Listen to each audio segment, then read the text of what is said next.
어디가? 두식이 고모님이 돌아가셨다네. 새벽에 돌아가셨다는데. 나 좀 갔다 올게.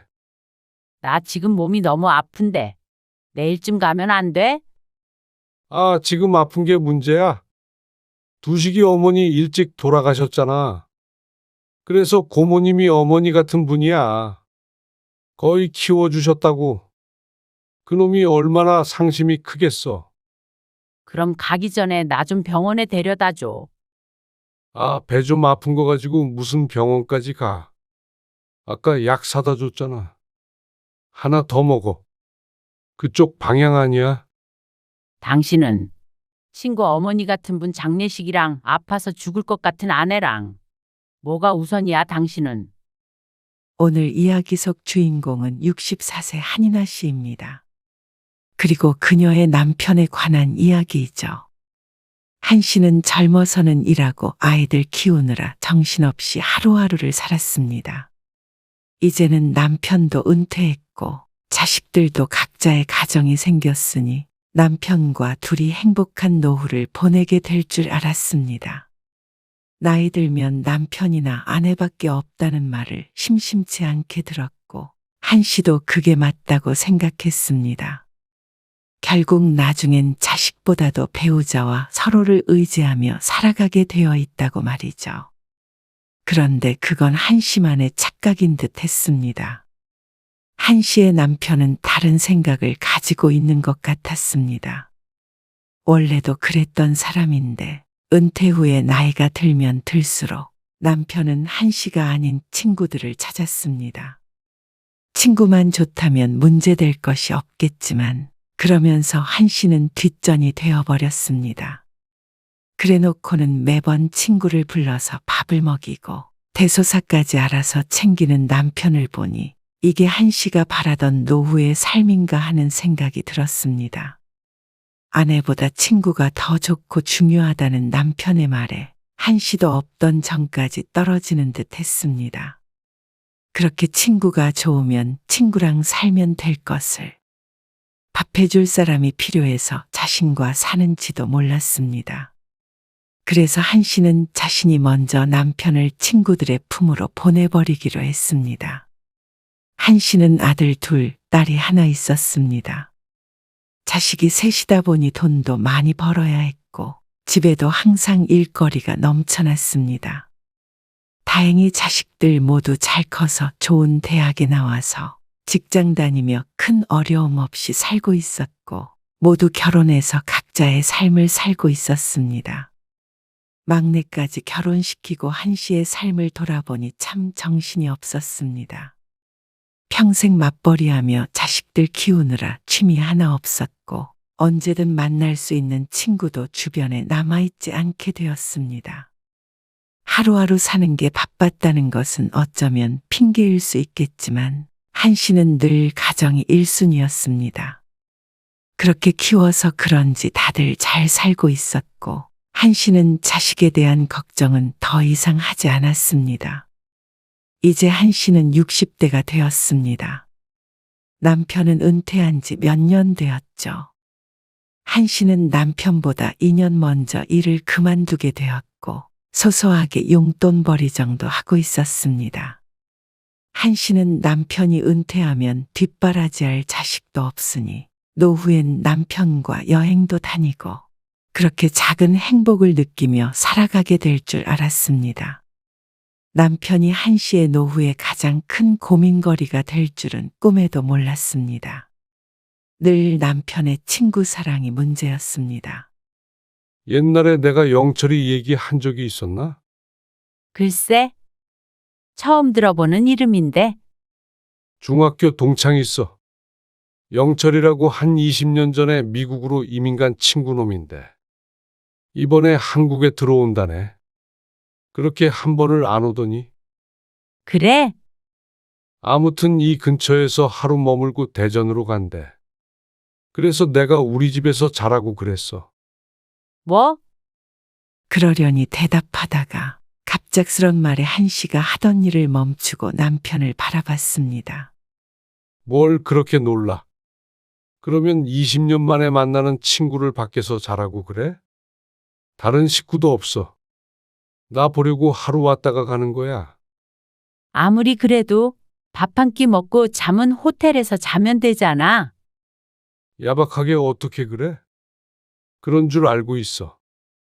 다음 주에 온다니까. 아니, 거참.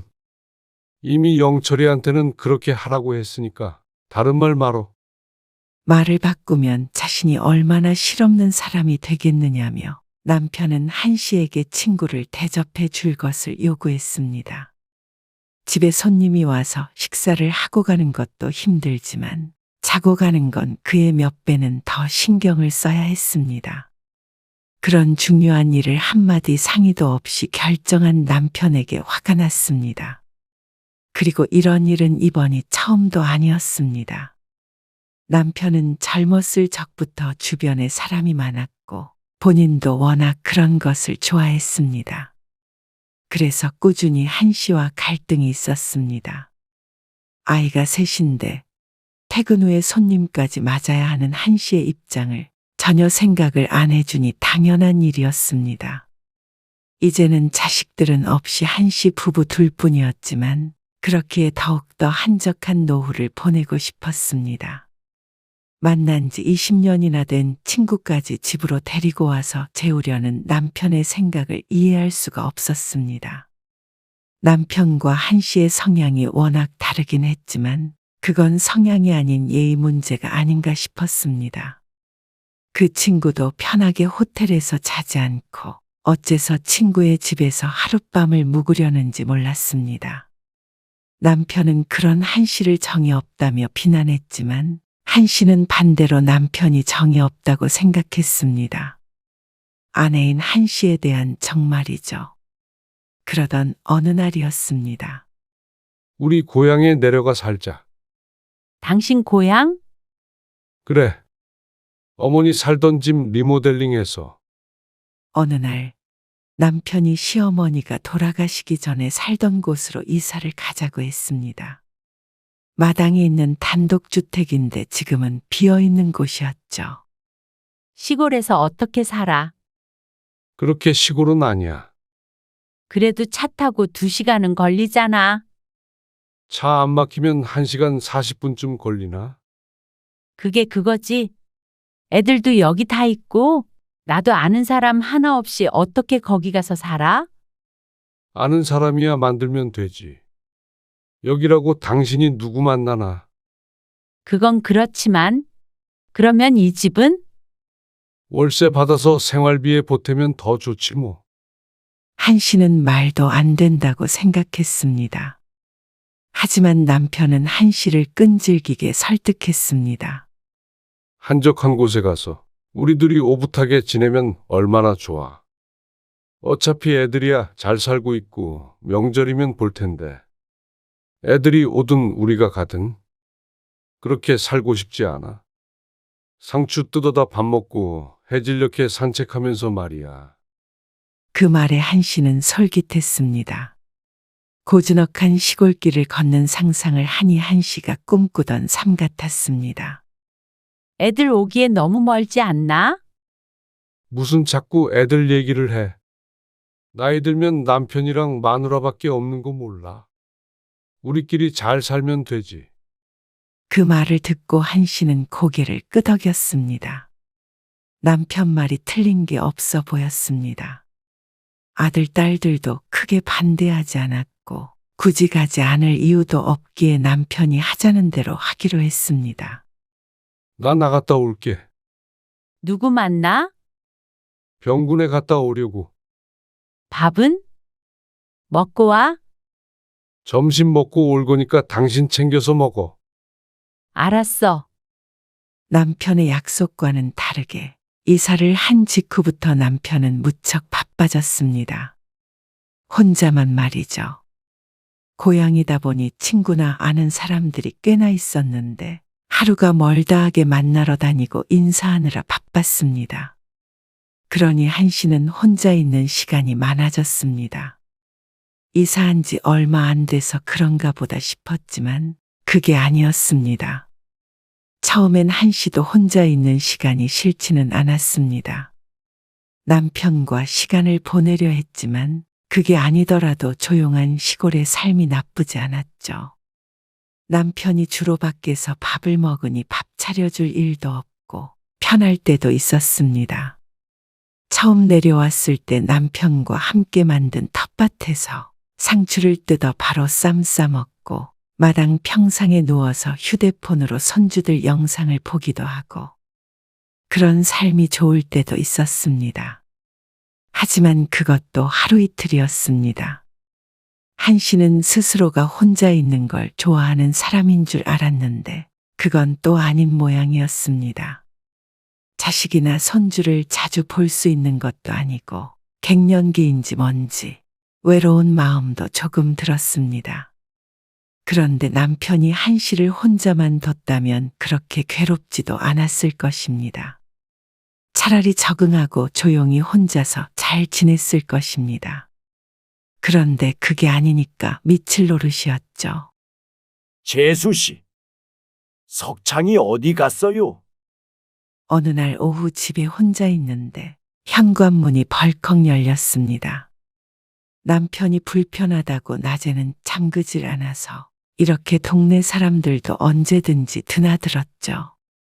아, 슈퍼집에서 뭐 받을 게 있다고 갔는데 안 오네요. 금방 오죠? 글쎄요. 금방 온다고 나갔는데 한참 됐어요. 그래요? 그럼 금방 오겠네. 남편의 친구는 그러면서 거실에 자리 잡고 앉았습니다. 한 씨가 물끄러미 쳐다보든 말든 신경도 안 쓰는 눈치였습니다. 시골이라 그런지 아니면 남편 친구들이 다 그런지 모르겠지만 서로가 너무 격이 없었습니다. 한 씨가 고개를 절레절레 저었습니다. 차 한 잔 드려요? 차는 무슨 차? 막걸리 한잔 하기로 했는데 안주할 거리 있으면 좀 줘봐요. 아, 그럼 식사하고 가세요. 예. 석창이가 말 안 해요. 그러면서 리모컨으로 TV 채널을 이리저리 돌렸습니다. 남편은 20분쯤 지난 뒤에 왔습니다. 그러고는 한 씨에게 얼른 밥을 먹자면서 식탁 위에 막걸리를 올려놓았습니다. 슈퍼에서 막걸리를 사온 모양이었습니다. 졸지에 예고도 없는 손님 상을 차려야 했던 한 씨는 남몰래 한숨을 쉬었습니다. 이런 일이 비일비재했습니다. 그러니 나중엔 오히려 남편이 나가는 게 반가울 정도였습니다. 여보, 웬만하면 집에는 누구 부르지 마. 왜? 불편해? 밥 차려주는 것도 힘들고, 우리끼리 먹는 것도 아니고, 말도 없이 불쑥불쑥 찾아오는 것도 그래. 그러자 남편은 버럭 역정을 냈습니다. 친구가 좀 올 수도 있지. 뭐 그걸 가지고 그래. 나도 걔네 집에 가고 그러는데 다들 반기던데 당신은 왜 그래? 아니, 이번에도 당신 없다는데도 와서 기다리잖아. 솔직히 그러면 나중에 다시 오던가 해야지. 아이고 뭘 또 왔다 갔다 해. 별거 아닌 걸로 예민하게 그러지 말어. 그러면서 오히려 한 씨를 이상한 사람 취급했습니다.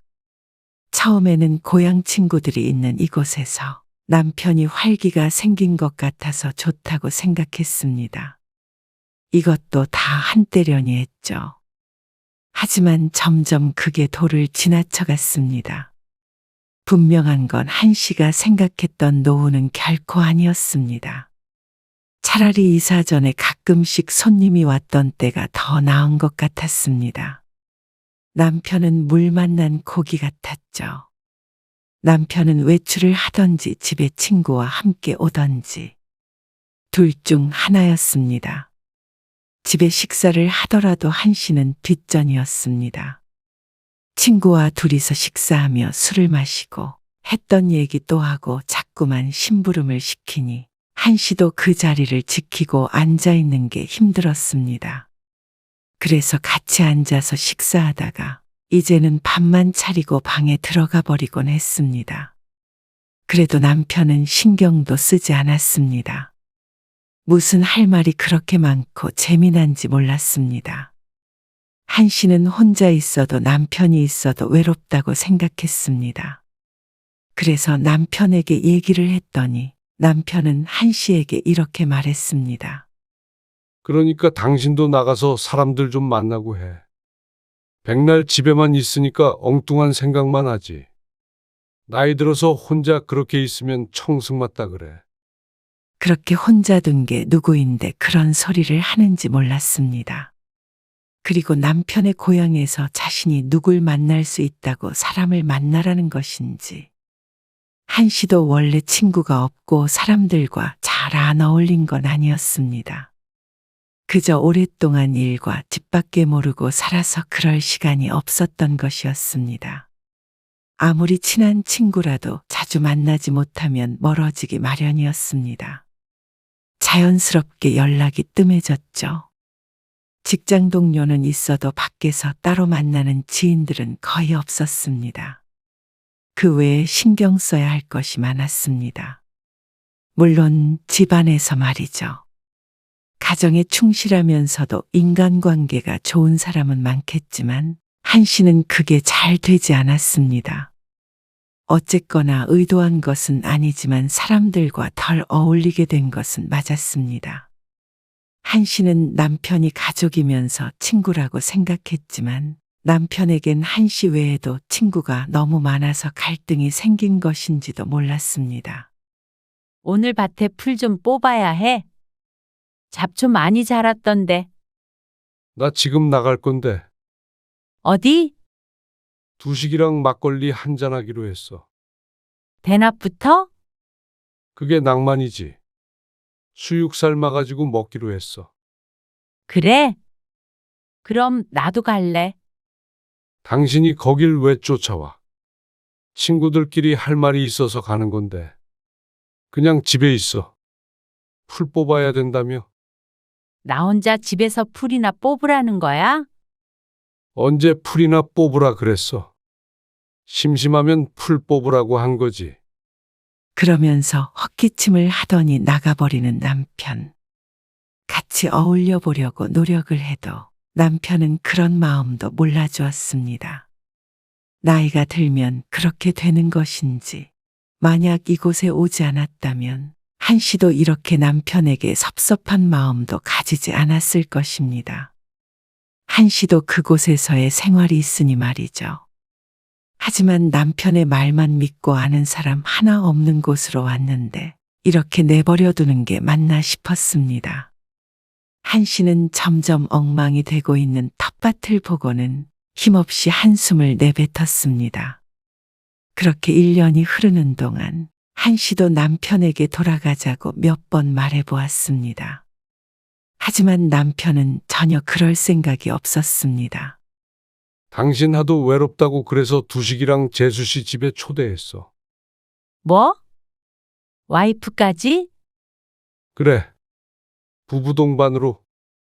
한 씨가 불편한 기색을 보이자 남편은 또 핀잔을 주었습니다. 외롭다고만 하지 말고 당신도 노력을 해. 그러니까 친구가 없지. 동네 사람들하고도 좀 잘 지내면 되잖아. 한 씨는 핑계일 뿐이고 그냥 친구 부부를 초대하고 싶은 모양이었습니다. 그러니 구색을 갖춰 놓으라고 미리 예고를 하는 것이나 마찬가지였죠. 그걸 알면서도 남편의 장단에 맞추자 싶었습니다. 남편의 말대로 이곳에서 지낼 거면 어울려 사는 것은 불가피한 일인 듯 했으니 말이죠. 남편의 친구가 다음날 저녁에 아내와 함께 집으로 찾아왔습니다. 고기도 2근 사와서 같이 구워 먹자고 했습니다. 미리 푸짐하게 상을 준비해 놓으니 분위기도 좋았습니다. 그런데 늘 남편이 문제였습니다. 재수 씨가 서울에 있는 대학 나왔죠? 그러자 웃으며 대답하는 여자는 한 씨가 보아도 무척 여성스러웠습니다. 두식이란 친구도 서울에서 오래 살다가 10년 전에 다시 돌아왔다고 했습니다. 그리고 자신과는 다르게 두식의 아내는 이 동네에 잘 적응해서 사는 것 같았습니다. 당신도 한번 두식이네 집 가봐야 돼. 음식도 얼마나 정갈하게 잘하시는지. 이놈이 진짜 장가 잘 갔다니까. 그래? 그렇다니까. 엄청 사교적이시고. 아이고, 우리 마누라가 재수 씨 반만이라도 닮았으면 좋겠네요. 그러자 여자는 민망한 듯 웃었고 친구는 무슨 그런 말을 하냐며 타박했지만 다들 농담으로 받아들이는 눈치였습니다. 기분이 상한 건 한씨뿐인 듯 했습니다. 남편은 입이 마르도록 칭찬을 했습니다. 그리고 친구 부부가 돌아간 뒤에도 멈추지 않았죠. 아, 정말 그만해. 아까도 그게 뭐야? 왜 사람을 비교하고 그래? 비교하긴 뭘 비교했다는 거야. 당신도 보고 배우라는 거지, 내 말은. 내가 남의 와이프한테 뭘 배워야 하는데? 그냥 그런 전반적인 것들 있잖아. 그리고 이것 봐. 그러면서 남편은 자신의 휴대폰을 켜더니 문자 메시지를 보여줬습니다. 한 씨와 나눈 대화였습니다. 그중 하나를 손가락으로 콕 집으며 말했습니다. 여기 맞춤법 틀린 것 봐. 어디 가서 그러지 말어. 당신 대학 안 나온 거 티가 나.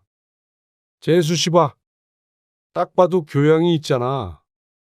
한 씨가 대학을 안 나온 것이 무슨 대단한 비밀도 아니었고 전혀 부끄럽지도 않았습니다.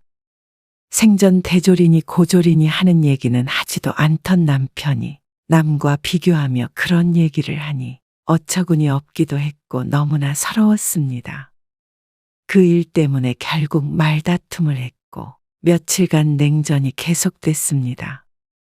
결국엔 남편이 사과를 하긴 했지만 마음에 앙금이 남아 있었습니다. 이후에 남편이 그 부부를 다시 초대하고 싶어 하는 눈치를 보였습니다. 한 씨는 딱 잘라 거절했습니다. 차라리 혼자서 밭일을 할래. 그리고 한 달쯤 뒤, 한 씨의 생일이었습니다. 큰아들이 전화를 걸어서 오랜만에 올라오라는 말을 했습니다. 작은 아들이 일이 겹쳐서 내려오면 시간이 별로 없으니 한 씨도 자신들이 가는 게 나을 것 같았습니다. 그래서 남편에게 그렇게 말하자 대번 거절의 대답이 돌아왔습니다. 나는 안 가. 당신 혼자 가. 왜? 그래도 생일인데 애들도 보고 같이 밥도 먹고 그러자. 난 그날 약속 있어. 무슨 약속? 두식이랑 호섭이랑. 아무튼 여럿이서 모이는 거라서 나 혼자 못 봐줘. 아니, 와이프 생일에 친구들이랑 모임 약속 잡는 남편이 어디 있어? 당신은 애들한테 간다며? 내가 뭐가 필요해? 진짜 지겹지도 않아? 뭐가 지겨워? 내 생일에까지 꼭 그래야겠어? 아이고, 무슨 생일 타령이야. 다 늙어서. 당신도 가서 손주들 보고 좋겠네. 결국 한 씨는 남편 없이 혼자서 버스를 탔습니다. 그마저도 터미널까지 데려다 주지 않는 남편을 보니 이런 사람과 평생 여기서 살 수가 있을까 하는 생각에까지 이르게 되었습니다. 결국 자식들과 즐거운 1박 2일을 보내고 돌아왔지만 마음 한켠은 무척 공허했습니다. 그리고 얼마 안 돼서 한 씨는 이사한 뒤 처음으로 크게 알았습니다. 아니, 살면서 이렇게 아팠던 적이 있었나 싶을 정도였습니다. 처음엔 배가 아프길래 밥 먹은 게 탈이 났다고 생각했습니다. 그래서 소화제를 먹고 푹 쉬면 괜찮겠지 싶었는데 다음 날에 구토를 하기도 했습니다. 뭐가 잘못된 것 같은데. 한 씨가 끙끙 앓며 남편에게 말했습니다. 모처럼 약속이 없는지 거실에 앉아서 TV를 보고 있었습니다. 남편이 TV에서 눈을 떼지도 않고 대답했습니다. 약 먹어. 해열제 없던데 집에. 해열제까지 먹어야 돼? 몸이 뜨끈뜨끈한 것 같아. 으슬거리는 몸을 양팔로 감싸 안으며 말했습니다. 미안한데 해열제 좀 사다 줘. 집에 해열제도 없어? 비슷한 거라도 먹으면 되잖아. 비슷한 게 어디 있어? 그러자 남편은 귀찮은 티를 숨기지 않고 자리에서 천천히 일어났습니다. 약국이 근처에 없기에 차를 타고 나갔다 와야 했습니다. 기다려봐. 그러더니 나가서 한참 뒤에 돌아왔습니다. 자, 식탁 위에 약을 툭 올려놓으면서 말했습니다. 진통 해열제를 먹자 그래도 조금 나았습니다. 하지만 시간이 지날수록 고개를 갸웃하게 되었습니다. 단순히 배탈이 난 것이 아닌 것 같았습니다. 그런 생각을 하던 찰나에 남편이 전화를 받았습니다. 여보세요. 상대방이 무엇라 하는지 듣고 있던 남편이 지금 가겠다며 다급히 일어났습니다. 어디가? 두식이 고모님이 돌아가셨다네. 새벽에 돌아가셨다는데. 나 좀 갔다 올게. 아침에 돌아가셨으면 이제 겨우 빈소가 차려졌을 것 같은데 뭐가 그리 급한지 남편은 옷장을 뒤적거렸습니다. 나 지금 몸이 너무 아픈데. 내일쯤 가면 안 돼? 아, 지금 아픈 게 문제야? 그 말에 한씨가 잠시 할 말을 잇자 남편이 말을 이었습니다. 두식이 어머니 일찍 돌아가셨잖아. 그래서 고모님이 어머니 같은 분이야. 거의 키워주셨다고. 그놈이 얼마나 상심이 크겠어. 그럼 가기 전에 나 좀 병원에 데려다 줘. 아, 무슨 병원까지 가. 아까 약 사다 줬잖아. 하나 더 먹어.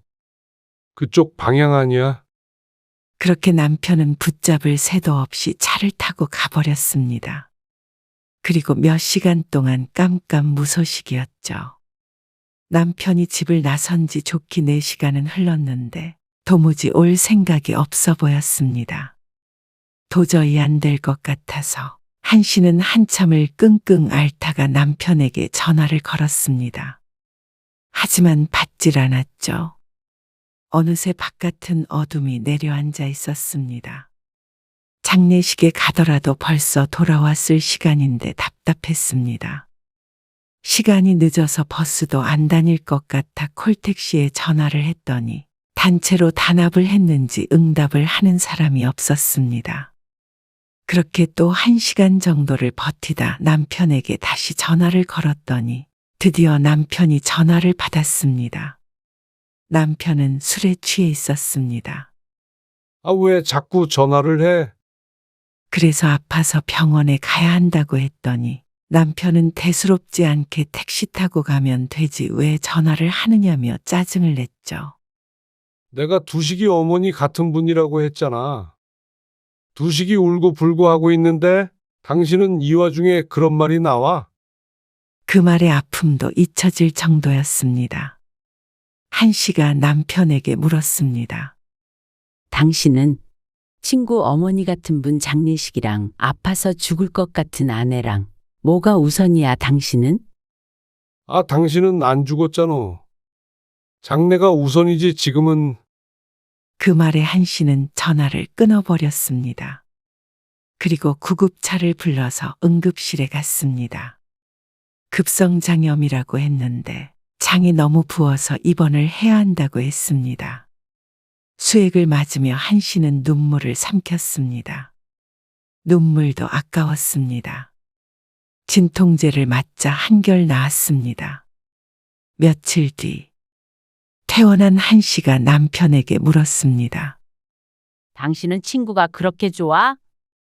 남편이 지은 죄가 있는 걸 아는지 병원에서도 그렇고 퇴원에서도 한씨의 눈치를 보았습니다. 그러면서도 내뱉는 말은 무척 솔직했습니다. 나중에 나 죽으면 올 놈들 많고 좋지. 그리고 이번 일은 그래? 그러면 나 죽으면 아무도 안 오겠네. 친구가 없으니까? 그러면 나도 사람들 좀 만나면서 살아야겠다. 여기서 남편이 어리둥절해하며 물었습니다. 아니, 나 다시 돌아갈래. 어딜? 집으로. 안 그래도 보름 전쯤에 새를 낳던 아파트 세입자가 곧 나간다며 아들이 부동산에 내놓겠다고 하던 참이었습니다. 남편도 그걸 알기에 눈을 크게 떴습니다. 다시 집으로 가겠다고? 그럼 나는? 당신은 계속 여기서 살아. 뭘 물어? 나도 나 좋은 곳에서 자식들도 만나고 친구도 만나고 그렇게 살래. 갑자기 왜 그래? 그때는 어쩔 수 없었던 일이었잖아. 당신 그렇게 아픈 줄 알았나? 아니, 그렇게 친구가 와이프보다 좋다고 그러니까. 나도 얼마나 좋은지 한번 똑같이 살아봐야지. 무슨 말이야, 그게. 남편은 무척 당황한 듯 말했습니다. 나 혼자 여기서 어떻게 살아? 지금도 혼자 사는 거나 마찬가지 아니야? 친구들 오면 밥 차려줄 사람 필요해서 그래. 아니, 무슨 말을 그렇게 하냐? 아니면 집 청소해주거나 밭일할 사람 없어서 그래. 당신은 여기서 실컷 하고 싶은 거 하고 만나고 싶은 친구들 실컷 만나면서 살아. 내 눈치 보지 말고. 말이 돼, 그게? 이제 보니까 아직 아픈가 보네. 이상한 소리 하지 말고 잠이나 자. 눈치를 보던 남편은 한씨가 헛소리를 한다는 듯이 인상을 찌푸리며 고개를 돌렸습니다.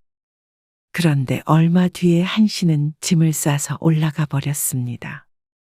남편은 그 와중에도 친구들과 막걸리를 마신다며 집에 없었습니다. 진짜로 갈 줄은 몰랐던 것이었겠죠. 당신 정말 이럴 거야? 빨리 안 내려와. 서로 좋아하는 곳에서 살겠다는데 왜 그래? 서운한 건 알겠는데.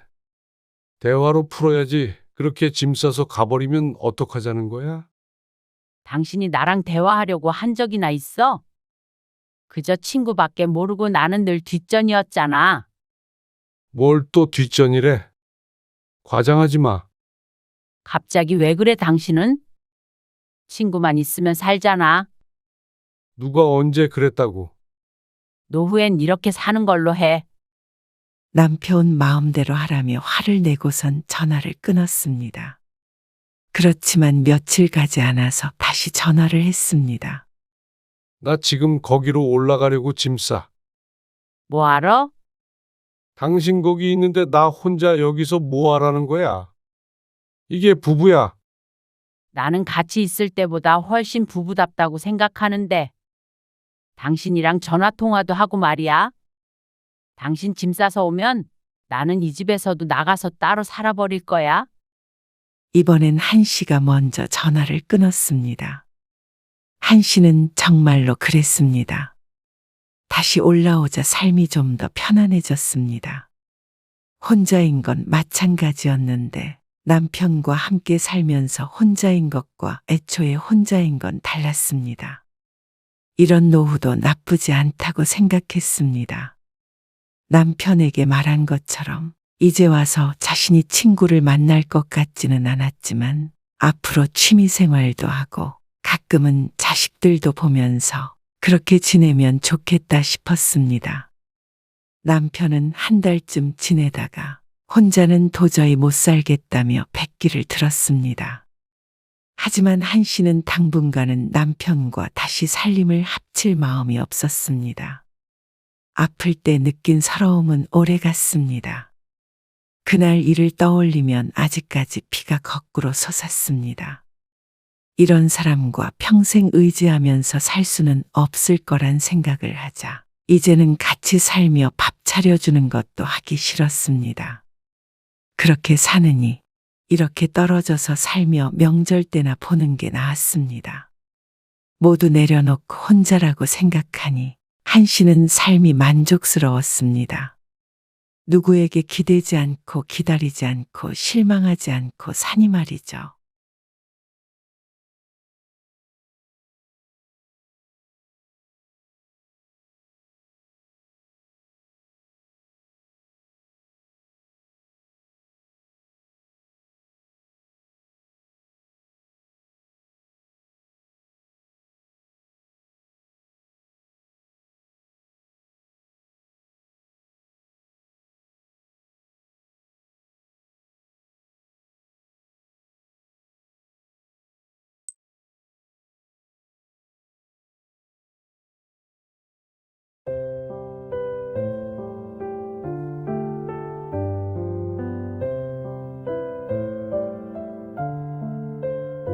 그럼 너희 할아버지 할머니 이름도 알아? 아니, 몰라. 어라? 왜 몰라? 엄마가 안 알려줬는데? 그럼 외할머니랑 외할아버지 성함은 누가 알려줬어? 엄마랑 아빠가. 아, 그래? 그러면 할머니 할아버지 이름도 알려줄게. 다음에 기억하는지 물어볼 거야. 싫어. 몰라, 기억 못해. 왜? 할머니 이름 쉬워. 할머니 싫어. 뭐, 왜 싫은데? 그냥. 할머니, 할아버지는 준호랑 희은이 이렇게 예뻐하는데. 근데 엄마가 친할머니한테 전화하지 말고 우리 할머니한테만 전화하라고 그랬는데. 오늘 이야기 속 주인공은 69세 박성문 씨입니다. 그리고 그의 아들과 며느리에 관한 이야기이죠. 박 씨와 아내는 손주들을 끔찍하게 아꼈습니다. 모든 조부모가 그러겠지만 어릴 때 잠시 맡아서 키워준 정이 있기에 다른 이들보다 애틋한 마음이 크다고 자신 있게 말할 수 있었습니다. 그래서인지 손주들에게서 받게 된 상처는 그만큼 컸죠. 아이들이 조부모인 박 씨 부부의 이름을 모르는 것은 조금 서운하지만 웃어 넘길 수 있었습니다. 하지만 그 이유가 다름 아닌 아들과 며느리 때문이라면 웃을 수 있는 문제가 아니었습니다.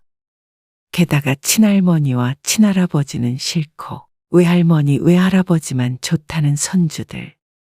어릴 때 키워준 정이 손주들에게는 없는 모양이었습니다. 하긴 기억도 잘 못하는 듯 했습니다. 만날 때마다 그렇게 예뻐했는데 손주들이 이렇게 된 데는 아들 며느리의 공이 컸습니다. 그래 놓고서는 필요할 때만 애들을 떠넘기고 일속만 챙기려 하는 아들 부부에게 이제는 질려버렸습니다.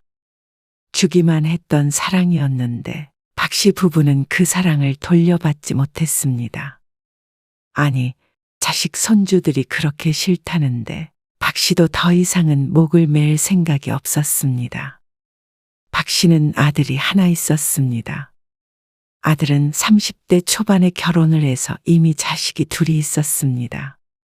지금 아들은 40 초반이 되었습니다. 아들이 결혼할 당시에 아들네 신혼집은 박 씨 부부가 마련해 주었습니다.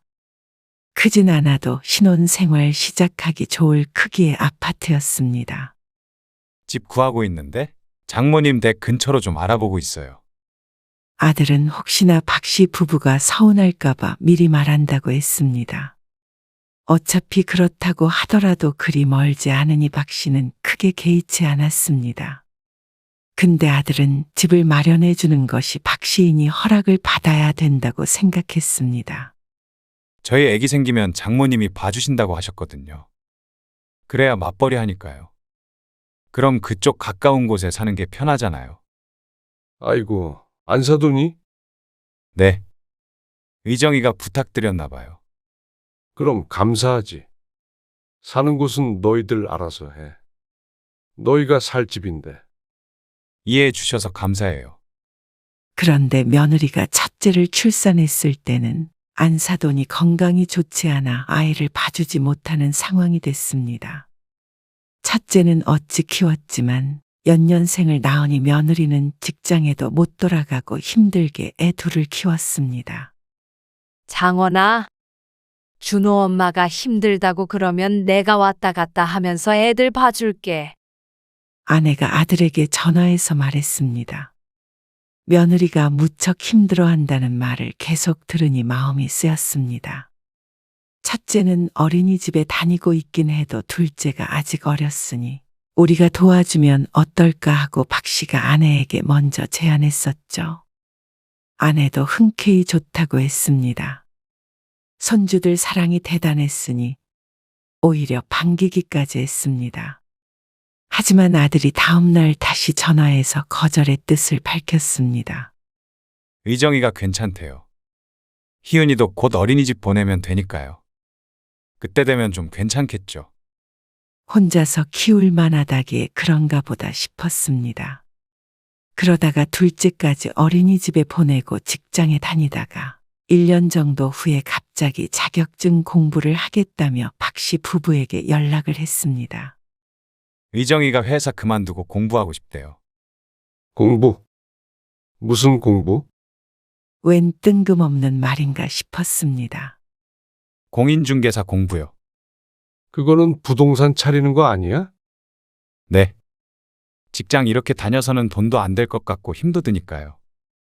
부동산 차리면 그래도 시간이 좀 자유롭잖아요. 직장 다니면서 애 둘 키우기가 너무 힘들어서 안 되겠어요. 그래도 회사 다니는 게 안정적이지 않아? 부동산도 많이들 문 닫는다고 그러던데. 열심히 하면 되죠. 젊을 때 뭐라도 해봐야 되지 않겠어요? 단호한 아들의 말에 박 씨도 고개를 끄덕였습니다. 며느리가 공부를 한다는데 박 씨가 이래라 저래라 할 문제는 아니라고 생각했습니다. 그래. 너희가 알아서 잘하겠지. 근데 그 공부도 쉬운 게 아니더라고요. 그렇겠지. 몇 년씩 공부하는 사람들도 많잖냐. 근데 1년 안에 합격하려고요. 그래서 애들을 좀 어머니 아버지가 맡아주셨으면 해요. 맡아달라고? 네. 1년 정도만 아버지 댁에서 데리고 계셔주세요. 주말에는 제가 데리고 올 테니까요. 어린이집 다니는데 그렇게까지 해? 그냥 왔다 갔다 하면서 봐주면 되지 않아? 공부에 방해될 것 같아서요. 맞벌이 아니면 어린이집에서 셋이면 데리고 와야 되거든요. 그리고 저는 일주일에 반은 야근이라 골치가 아프네요. 그런 것에 대해서는 잘 모르지만 어쨌거나 아들네도 그러고 싶진 않을 것이었습니다. 어쩔 수 없는 상황이 되다 보니 부탁을 한 것이 아닐까 싶었습니다. 그래서 아내에게 묻자 아내는 좋아했습니다. 그러면 당연히 우리가 봐줘야지. 근데 잘 생각해야지. 애 둘 보는 게 쉬운 게 아니잖아. 어린이집 보냈다가 오후에 데리고 오는 거잖아. 그렇다고 하더라도 내내 애들 옆에 붙어 있어야 하는 건데 괜찮겠어? 당신도 있는데 뭘. 팔꿈치 아프다고 그렇게 고생하면서 애들 돌보면 더 심할 거 아니야. 그렇다고 우리가 안 봐주면 누가 봐줘? 안사돈도 몸이 안 좋다며. 그니까 계속 병원에 다니는 모양인데. 얼른 전화해서 알겠다고 그래. 어린이집은 요 앞에 있는 대로 보내면 되잖아. 아내는 어쩐지 들뜬 듯 보였습니다. 박 씨도 걱정은 되긴 했지만 한편으론 또 손주들을 언제 또 이렇게 옆에 끼고 사나 싶은 마음도 들었습니다.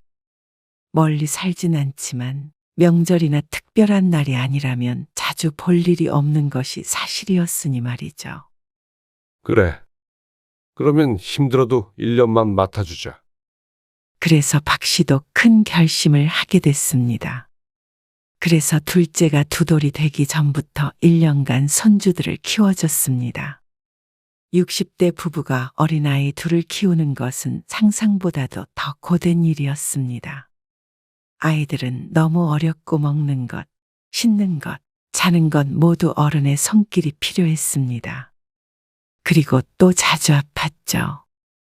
아니, 왜 또 감기에 걸리는데요? 어린이집 친구한테서 옮은 모양이야. 주말엔 멀쩡했는데. 그러게나 말이야. 집이 너무 추운 거 아니에요? 춥기는 엄청 신경 써. 그럴 때마다 박 씨 부부는 꼭 죄인이라도 된 것 같은 기분이 들었습니다. 애지중지 키웠는데도 부모인 아들네 마음에 찰 수는 없는 모양이었죠. 처음엔 고마워하던 아들 며느리도 가끔은 박 씨 부부를 나무라기도 했습니다. 그럴 때면 서운한 마음도 들었지만 그게 부모의 마음이겠거니 싶었습니다. 직접 돌보지 못하는 부모 속은 오죽할까 싶었습니다. 이리 줘. 내가 씻길 테니까. 꼼꼼하게 씻겨야 해. 아나는 뭐 안 씻겨봤나? 팔꿈치 아프다면서 그렇게 애를 바치고 있으면 더 아프지. 내일은 병원 꼭 가보고. 말을 안 들어 아무튼간. 아이고 시원해? 거품 자기가 하겠대잖아. 아이 예뻐. 또 말을 안 듣고 있네. 아 얼른 씻겨. 애 추워. 그래도 박씨 부부는 손주들이 예쁘고 애틋했습니다. 남의 자식이었으면 일주일도 못 버텼겠지만 내 손주니까 사랑으로 키울 수 있었습니다. 그리고 며느리는 다음에 시험에서 떨어졌고 다시 복직을 했습니다. 생때 같은 자식과 떨어져 있던 보람이 없었지만 이미 떨어진 걸 어쩌겠나 싶었습니다. 여태 한 게 아까우니 다시 도전해도 안 될 것 같냐는 박 씨의 질문에 며느리는 고개를 가로저었죠. 그리고 손주들이 박 씨의 집에서 짐을 다 가지고 떠나던 날 아내는 눈물을 찔끔 흘렸습니다. 아, 다시는 못 보는 것도 아닌데 왜 울어? 그래도 내 새끼들 옆에 끼고 자는 게 이제 끝이잖아. 명절에 오면 끼고 자. 당신은 섭섭하지도 않아? 박 씨도 아내 못지않게 아쉬웠습니다. 하지만 한편으로는 이제는 좀 덜 고생하며 살겠다 하는 생각도 하지 않을 수 없었습니다. 아내의 팔꿈치도 문제였지만 박 씨도 60대 중반이 넘어가니 내 한몸 챙기기에도 고단했습니다. 아마 1년 더 키워달라고 했다면 할 수 있을지 의문이었죠. 그래도 지난 1년간 손주들과 유대감을 많이 쌓은 것 같아서 좋았습니다. 크면 기억하지 못할지도 모르지만 그래도 할머니, 할아버지는 무척 좋아했습니다. 주말에 아들이 오면 둘째는 아내에게서 안 떨어지려 할 때도 있었습니다. 그러니 아내가 그렇게 울 정도로 서운해했던 것이었겠죠. 그리고 몇 년 지나 아이들도 크니 정말로 언제 같이 살았냐는 듯이 홀랑 잊어버렸습니다. 박 씨 부부가 손주들을 만나면 그때의 일을 얘기해주곤 했지만 아이들의 머릿속에선 이미 없던 일이 되어버렸죠. 몇 년 전에 도시 외곽으로 박 씨 부부가 이사를 하며 만남이 뜸해진 탓도 있었습니다. 둘 다 은퇴한 마당에 노후에 집에 드는 비용을 줄이자 싶어서 한 결정이었습니다. 아들네와는 1시간가량 떨어지게 되었고 아파트 평수도 둘이 살기 적당히 아담해졌습니다. 집에는 무척 만족스럽고 잘한 결정이었다고 생각했습니다. 아이고 내 새끼들 왔어. 저희 왔어요. 그래, 어서 와. 안녕하세요. 아이고, 많이들 컸네. 볼 때마다 쑥쑥 커. 금방 학교 갈 때 됐는데요, 뭘. 명절에 손주들을 보면 그렇게 반가울 수가 없었습니다. 아이들은 몇 개월 사이에도 훌쩍 컸습니다. 박 씨의 다리에 매달려 놓던 그때의 아기들이 아니었죠. 여기 준호랑 희은이 선물.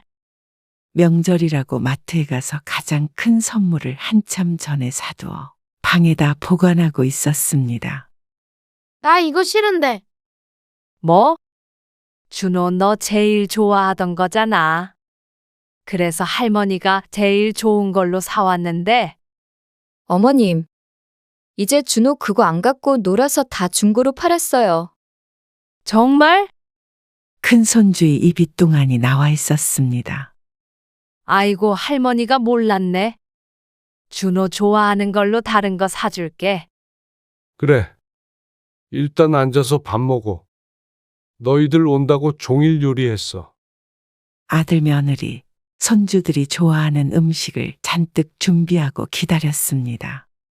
손주들이 밥을 맛있게 먹는 것만 봐도 배가 불렀습니다. 이거 받고 나중에 준호 좋아하는 장난감이나 운동화 같은 거 사줘. 희윤이도 서운하니까 같이 사주고. 어머, 안 주셔도 되는데. 감사해요. 어서 받아. 박 씨 부부는 이렇게 가끔 보면 너무 기뻤고 하나라도 더 주고 싶어 안달이었죠. 이럴 줄 알았으면 이사를 하지 말 걸 그랬나. 어차피 계속 거기 살았어도 애들 학교 다니고 그러다 보면 잘 못 만날 텐데. 무슨 안사도는 거의 매일 보는 것 같던데 뭐. 아내의 말에 과장은 있었지만 거짓은 아니었습니다.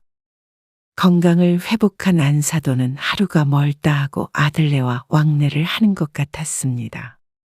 차 타고 10분 거리에 산이 그럴 수가 있었습니다. 그리고 손주들과 사돈내외와는 교류가 잦았고 그러니 친밀해질 수밖에 없었습니다. 반면에 1년에 몇 번 보지 못하는 박씨 부부는 딱 그만큼 점점 멀어졌습니다. 여보세요? 희은아, 유치원 다녀왔어? 응. 집이야? 아니, 우리 할머니 집. 우리 할머니? 응. 아, 외할머니 댁에 갔구나. 그래, 알았어. 나중에 집에 가면 전화해. 알겠지? 응. 손녀딸에게 전화를 했더니 사돈네에 가 있는 모양이었습니다. 아이들에게 전화만 해봐도 일주일에 적어도 3일은 같이 있는 듯 보였습니다. 그럴 때면 마음 편히 전화통화도 하지 못했습니다. 그런데 전화를 하다 보면 꼭 아이들이 사돈을 우리 할머니, 우리 할아버지라고 지칭했습니다. 박씨 부부에게는 그런 적이 없었는데 말이죠. 그래서 어느 날은 아내가 농담 섞어 아이들에게 물었습니다. 그러면 나는 무슨 할머니야? 할머니? 그래. 할머니도 우리 할머니야? 할머니는 그냥 할머니야. 할아버지도 그냥 할아버지고. 그 말에 아내는 잠시 말을 잃었습니다. 아무리 아이가 하는 말이라도 못내 서운한 것 같았습니다. 애들이 그런 뜻으로 한 말이겠어? 당연히 매일 붙어 있는 할머니가 우리 할머니겠지. 애들한테는 그래도 그렇지. 우리도 키워준 할머니, 할아버지잖아. 마음이 좀 그렇네. 옛날 일을 애들이 기억하나. 옛날은 무슨? 몇 년 되지도 않았구만. 구시렁거리는 아내를 달랬지만 사실 박 씨도 마냥 유쾌한 기분일 수는 없었습니다. 키워줬던 정이 있기에 어쩔 수가 없었죠. 아버지, 이번 명절에는 못 갈 것 같아요. 왜? 아, 처가 식구들이랑 동해로 여행 갈 것 같아요. 다 같이 가는 거라 준호 엄마도 가고 싶어 하네요. 사돈네와 여행에 가기 위해 명절에는 오지 못한다는 아들의 연락을 받았습니다. 그래? 그렇게 해. 어쩔 수 없지 뭐. 자주 보지 못하는 자식이기 때문에 1년에 몇 번 없는 만남이 미뤄져 마음은 헛헛했지만 반대하지 않았습니다. 그리고 막상 아들네가 오지 않고 명절에 둘이 있으니 조용하니 생각보다 좋은 시간을 보냈습니다. 물론 손주들이 왔다면 더 좋았겠지만 말이죠. 준호 여행 갔다 왔겠다. 애들한테 전화 좀 해봐. 잠깐만. 연휴 마지막 날 저녁에 아내가 손주들이 궁금하다며 박 씨에게 말했습니다. 명절 내내 아무도 연락이 없어 조금은 허전하던 참이었습니다. 지금쯤이면 집에 돌아가 쉬지 않을까 싶었습니다. 여보세요. 준호니? 명절 잘 보냈어? 손자 휴대폰에 전화를 거니 곧바로 전화를 받았습니다. 박 씨가 반갑게 인사했지만 손자의 퉁명스러운 목소리가 들렸습니다. 할아버지, 나 게임 중이야. 그래? 할아버지가 준호 잘 있나 궁금해서 전화했지. 나 지금 이거 해야 돼. 너 전화하면 안 돼. 안녕. 여보세요. 준호야? 그러고는 아무 소리도 들려오지 않았습니다. 뭐야, 끊었어? 옆에서 아내가 왜 그리 빨리 끊었냐면서 의아하게 쳐다보았습니다. 아니, 게임 중이라고 전화하지 말라네. 뭐? 박 씨도 아내도 황당해서 말을 잃었습니다. 다시 전화를 걸려다 말고 멈칫했습니다. 또 전화하지 말라는 손자의 말이 떠올랐습니다. 그리고 그런 일이 비일비재했습니다. 박 씨 부부는 손주들이 보고 싶어서 늘 전화를 하지만 점점 커가는 아이들은 그런 전화를 무척 귀찮아했습니다. 나중에는 박 씨 부부도 확연히 느낄 정도였습니다. 그리고 박 씨의 생일이 되었을 때 아들네가 오랜만에 집으로 왔습니다. 축하를 받고 함께 맛있는 식사도 하고 시간을 보내니 서운했던 감정들은 금방 사라졌습니다. 너 그럼 우리 할머니 이름 뭔지 알아? 알지? 박 씨 부부는 밥 먹고 작은 방에 들어가 놀고 있던 손주들을 들여다보다가 서로 투닥거리는 모습을 보았습니다. 우리 할머니라고 하는 것을 보니 박 씨의 아내를 말하는 건 아닌 듯 했습니다. 뭔데? 김현숙. 역시나 안사돈을 말하는 것이었죠. 오, 그럼 우리 할아버지는? 강범수. 올해 초등학교에 들어간 손자는 그렇다 치더라도 아직 7살인 손녀딸이 참 똑부러진다고 생각했습니다. 그래서 박 씨의 아내도 기대감을 가지고 물어보았습니다. 그럼 할아버지 할머니 이름도 알아? 그러자 손자가 쳐다보며 말했습니다. 아니, 몰라. 어라? 왜 몰라? 엄마가 안 알려줬는데. 그럼 외할머니랑 외할아버지 성함은 누가 알려줬어? 엄마랑 아빠가. 근데 엄마가 외할머니라고 하지 말라 그랬는데? 아, 그래? 박 씨는 외할머니를 외할머니라고 안 하면 뭐라고 해야 하나 잠시 고민했습니다. 우리 할머니? 아이고, 알았어. 그러면 할머니, 할아버지 이름도 알려줄게. 다음에 기억하는지 물어볼 거야. 아내가 웃으면서 말하자 손녀딸이 고개를 흔들었습니다. 싫어. 몰라, 기억 못해. 왜? 할머니 이름 쉬워. 할머니 싫어. 그 말에 아내는 큰 충격을 받은 듯 말을 잇지 못했습니다. 그래서 박 씨가 손녀에게 물었습니다. 왜 싫은데? 그냥. 할머니, 할아버지는 준호랑 희은이 이렇게 예뻐하는데. 근데 엄마가 할머니한테 전화하지 말고 우리 할머니한테만 전화하라고 그랬는데? 그 말에 박 씨도 아내를 따라서 입을 다물었습니다. 놀란 마음에 돌처럼 굳어 서 있자 손주들이 방을 나갔습니다. 금방 한 얘기는 잊어버리고 신나게 거실에서 노는 소리가 들렸습니다. 아내를 보자 얼굴이 하얗게 질려 있었습니다. 손주들이라면 껌뻑 죽는 사람인데 마음의 상처를 크게 입은 것 같았습니다. 뭘 알고 한 소리겠어? 그냥 아무렇게나 한 소리겠지. 아니, 준호 엄마가 그랬대잖아. 아, 애들 말이잖아. 설마 그랬겠어? 맘에 담아두지 마. 그러자 아내가 애써 호흡을 가다듬었습니다. 그리고 박 씨는 잠시 뒤에 아내 못 보게 아들을 안방으로 불러서 물었습니다. 그리고 작은 방에서 있었던 일을 말해 주었습니다. 이게 어떻게 된 일인지 묻자 아들은 잠시 당황하더니 박 씨와 똑같은 말을 했습니다. 에이, 애엄마가 그런 말을 왜 하겠어요? 그래도 친할머니는 싫다잖냐.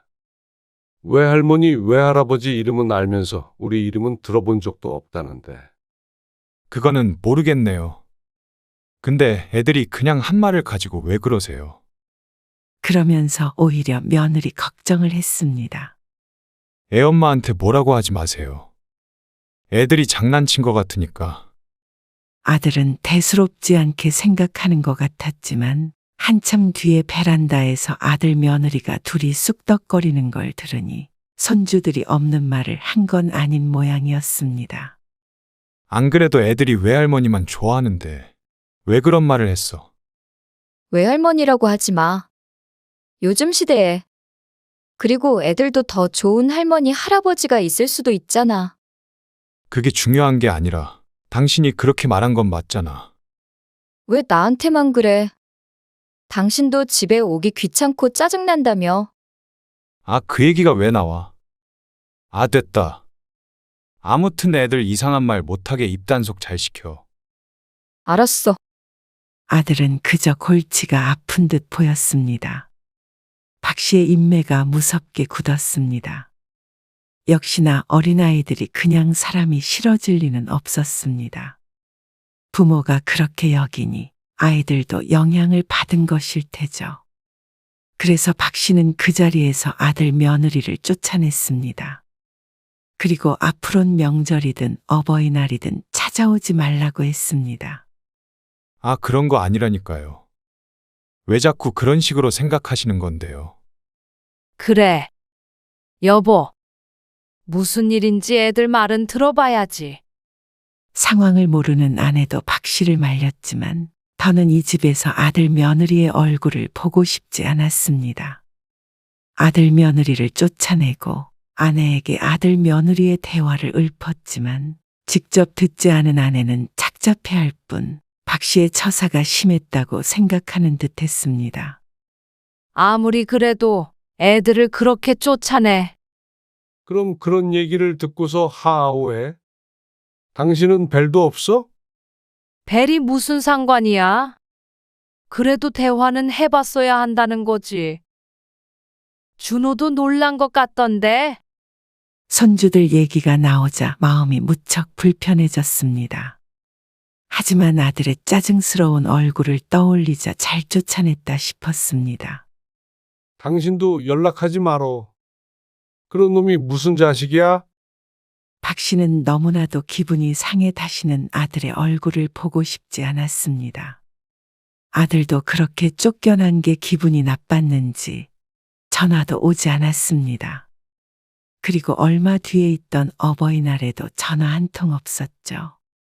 그러던 어느 날 작은 손주로부터 영상통화가 걸려왔습니다. 아내는 아이가 건 전화까지 받지 않을 수 없다며 전화를 받았습니다. 아이는 할머니 집에 왔다며 제잘제잘 떠들었습니다. 그런데 뒤에 지나가던 며느리가 그걸 보고는 휴대폰을 뺏었고 그렇게 전화는 끊어졌습니다. 그렇게 한참을 서로 연락하지 않고 지냈습니다. 그러다가 아내의 칠순이 다가오자 아들이 먼저 화해의 손을 내밀었습니다. 박 씨에게가 아닌 아내에게 말이죠. 그리고 그게 무척 효과적이었습니다. 장원이가 그때 일은 미안하대. 그래도 그런 뜻으로 한 말은 아니었다고 그러더라. 이번에 내 칠순 때 같이 여행 가자고 그러네. 아, 무슨 여행이야? 그래도 먼저 잘못했다고 그러는데 부모가 못 이기는 척하고 받아줘야지. 자식하고 계속 이렇게 지내? 그리고 애들도 보고 싶고. 애들도 친할머니, 친할아버지는 싫대잖아. 아이고, 애들이 그런 말 할 수도 있지. 아마 다 잊었을걸? 그리고 내 칠순인데 나는 애들이랑 여행 가고 싶어. 팔순 때는 가고 싶어도 못 갈 거 아니야. 몸이 따라줘야지. 가서 애들이랑 화해도 하고 추억도 만들고 그럽시다. 아내가 하도 애원하는 바람에 박 씨도 마음을 돌려야 했습니다. 아들이랑 연락 안 하고 지낸 기간 동안 박 씨라고 마냥 마음이 편했던 것은 아니었으니 말이죠. 그래서 박 씨는 아내의 말처럼 못 이기는 척 아들의 전화를 받았습니다. 그리고 앞으로는 그런 일 없게끔 하겠다는 말을 듣고는 아내의 칠순에 함께 제주도로 여행을 가게 되었습니다. 모처럼 다 같이 간 여행에 손주들도 좋아했고 무엇보다 아내가 참 행복해했습니다. 그러니 박 씨도 어느 정도 마음이 풀렸습니다. 그래 살다 보면 이런 일도 있고 저런 일도 있을 수 있다 생각하기로 했죠. 그런데 2박 3일 여행은 마냥 아름답지만은 않았습니다. 호텔을 이렇게 예약했어? 네. 어머니 아버지도 애들이랑 같은 방 쓰는 게 좋지 않으세요? 그럼 좋지. 이렇게 자. 아들 부부는 따로 방을 예약했고 박 씨 부부와 아이들이 한 반에 들어갔습니다. 아내는 좋아했죠. 아내는 종일 아이들을 쫓아다니며 뒤치다꺼리를 했습니다. 식당에서도 그렇고 호텔에 와서도 손수 머리 감기고 하면서 말이죠. 애들 다 컸는데 뭘 그렇게 쫓아다녀? 다 커도 내 새끼지. 미소 짓는 아내를 보며 박 씨도 웃으며 고개를 절레절레 저었습니다. 그런데 잠에 들 때가 되었을 때 아내가 큰 손주한테 물었습니다. 준호는 할머니, 할아버지랑 여행 오니까 좋아? 하지만 침대에 누워 휴대폰 게임에 빠져 있는 손자는 대답하지 않았습니다. 아내는 대답을 재촉하지 않고 손녀딸에게 다시 물었죠. 그러니까 둘째가 이렇게 대답했습니다. 할머니, 할아버지랑 여행 오기 싫었는데 재미있었어. 뭐? 왜 싫었어? 야, 그러자 손자가 여동생을 불렀습니다. 하지만 손녀딸은 아랑곳하지 않고 말했습니다.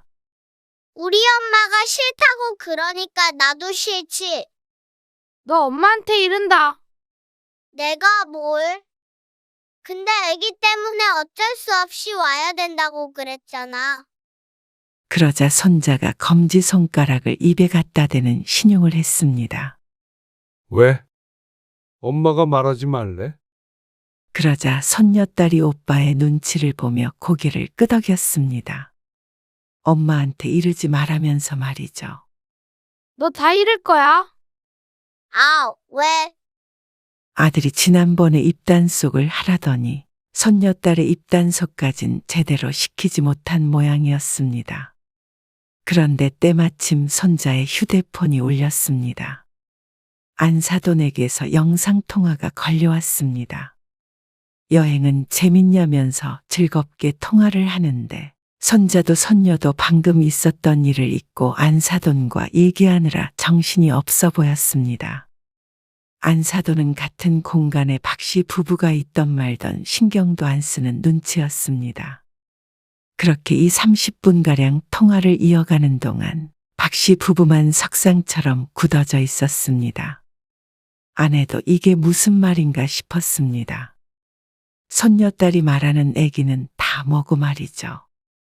시간이 늦어 아이들을 재우고 박씨는 뜬 눈으로 밤을 지새웠습니다.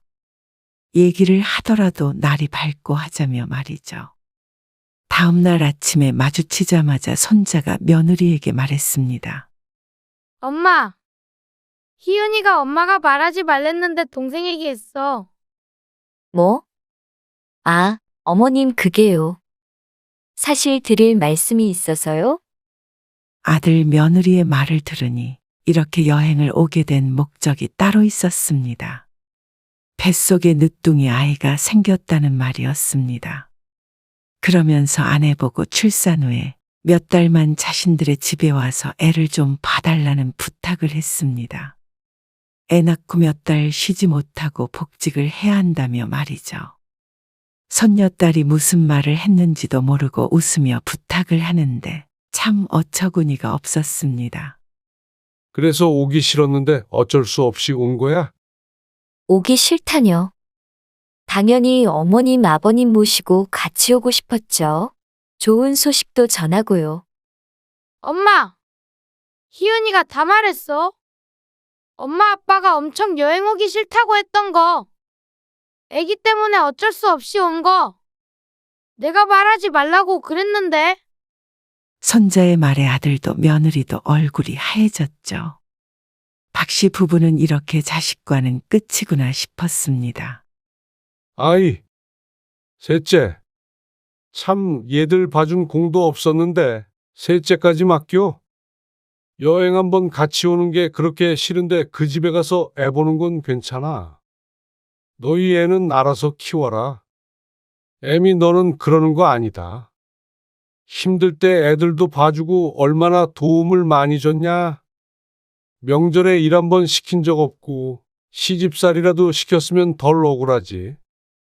그리고 장원이 너도 부모 가슴에 대못 받고 얼마나 잘 사는지 보자. 박씨가 아내를 데리고 먼저 공항으로 떠나버렸습니다. 그리고 아들에게서 전화가 계속 울렸지만 받지 않았습니다. 뒤늦게 집으로 찾아온 아들이 또 오해라면서 싹싹 빌었는데 기회는 여러 번 주었습니다. 그걸 모두 날려먹은 것은 아들 내외였습니다. 그러자 아들이 말했습니다. 우리 애들 안 보고 싶어요. 박 씨는 차갑게 대답했습니다. 손주도 할머니, 할아버지를 좋아해야 내 손주지. 손주들도 싫다는데 우리라고 예쁘겠냐. 생각도 안 난다. 특히나 뱃속에 있는 애는 더하고. 그럼 안 보고 사시겠다고요. 그래. 왜 못하냐? 이만 끊어라. 그리고 그 뒤론 아들의 전화든 며느리의 전화든 손주들의 전화든 받지 않았습니다. 당신도 손주들 생각 그만하고 살아. 나도 안 해. 아내도 굳은 표정으로 대답했습니다. 그래. 명절에도 우리끼리 놀러 가서 맛있는 거 먹고 살아. 장원이 재산 남겨줄 생각 말고 우리 위해서 다 쓰고 간다 생각해. 그 말에 농담이라고 생각했는지 아내의 표정이 좀 풀어졌습니다. 하지만 박 씨는 진심이었고 앞으로 반드시 그렇게 살 작정이었습니다.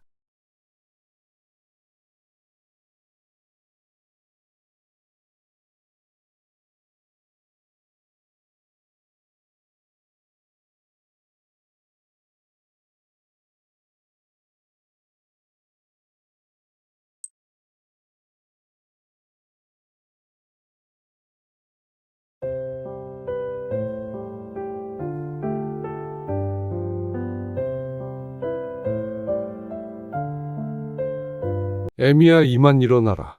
다 와간다. 내릴 채비해.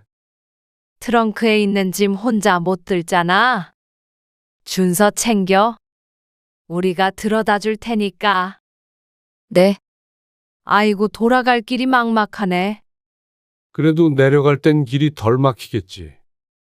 차에서 내린 어머니는 며느리에게 들리지 않게 남편과 속닥거렸습니다. 그리고 현관 앞에 서서 며느리가 배를 누르자 문이 열리고 안사돈이 빼꼼 얼굴을 내밀었습니다. 아이고, 우리 준서 왔네? 안사돈은 제일 먼저 손주에게 인사를 하더니 차씨 부부를 보고 웃으며 말했습니다. 먼 길 오셨네요. 아니에요. 아들이 없으니 저희가 데려다 줘야죠. 네. 그러면 이만 가보세요. 운전 조심하시고요. 조심히 가세요. 오늘 이야기 속 주인공은 67세 차은석 씨입니다. 그리고 그녀의 아들과 며느리에 관한 이야기이죠. 차 씨의 며느리는 차 씨 부부가 바라던 며느리상과는 사뭇거리가 있었습니다. 딸이 둘이고 아들이 하나라 며느리도 유일했는데 명절 같은 때 가끔 만날 때면 차 씨의 속을 뒤집어 놨습니다. 며느리가 아니라 밥 한 끼 얻어먹으러 온 객이라도 좀 거들겠다는 말 한마디라도 할 텐데 며느리는 한 번을 그러는 법이 없이 드러누워만 있었습니다. 게다가 아들 없이 홀로 친정에 가야 하는 상황에 며느리 힘들까봐 사돈네까지 5시간이 걸려 차로 데려다 주었습니다. 그런데 그 오랜 시간 힘들게 운전한 차씨 부부에게 차 한 잔 마시고 가란 소리를 하지 않는 며느리. 그리고 사돈마저도 현관문을 열어 빼꼼히 내다보기만 했지 손주만 안고 들어가 버렸습니다. 기본적인 인지상정도 없는 가족인 듯 했습니다. 그러니 며느리의 그간 행동이 설명이 되는 것 같았죠. 이렇게 저밖에 모르고 시부모 알기를 우습게 아는 며느리는 차씨도 더 이상은 대접해주고 싶지 않았습니다. 그동안 시집살이 당한다고 생각할까봐 오히려 차씨 부부가 눈치를 보내며 지냈는데 다 소용없는 짓이었죠. 그래서 이젠 그렇게 살지 않기로 했습니다. 차씨는 딸이 둘 있었고 아들도 하나 있었습니다. 딸들과 나이 터울이 조금 있어서 누나들이 막내 아들을 키우다시피 했습니다. 그만큼 온 가족이 아들을 예뻐했습니다. 누다 둘은 진작에 결혼을 해서 아이들도 있었고 마지막 차례인 아들이 결혼할 때는 다들 기대감에 들떠 있었습니다. 새로운 식구를 맞는 것에 설레는 것도 있었지만 며느리가 생기는 것이니 집안 분위기가 조금 달랐죠. 언니랑 나랑 돈 모아서 올케한테 선물 주려고. 무슨 선물? 그냥 결혼 선물. 가방 사주기로 했어. 그래서 아들이 결혼할 때는 차 씨의 딸들이 며느리에게 따로 명품 선물을 사주기도 했습니다. 축의금과는 별개로 말이죠. 모두 다 다른 지역에 살아서 거리가 가까운 것은 아니었지만 그래도 친밀하게 지내고 싶었습니다. 하지만 아들이 결혼한 후 첫 명절에 우리 며느리가 조금 다르구나 하고 생각하게 되었습니다. 먼저 결혼한 딸들이 명절에 차 씨의 집에 올 때와는 무척 달랐습니다. 딸 둘 모두 시집에서 음식하고 설거지하느라 친정에 오면 거의 녹초가 되어 있었습니다. 그래서 차 씨는 며느리 고생시키지 말자고 다짐했습니다. 그런데 딸들과 며느리의 나이 차이가 10살가량 차이가 나서 그런지 젊은 사람은 다르긴 달랐습니다. 차 씨가 다짐하고 말고 할 것도 없었죠. 엄마, 저희 왔어요. 그래. 길 많이 안 막혔어? 올만했어요. 오느라 고생했네. 배고프지? 결혼 후 첫 명절. 아들 내외가 연휴 첫날 차 씨의 집을 방문했습니다. 길이 막혔는지 오후 늦은 시간이었습니다. 음식하고 계셨어요? 저는 다 붙였고 내일 손 덜 가게 미리 하고 있었지. 거의 했어. 너희 저녁 먹어야지. 네. 배고프네요.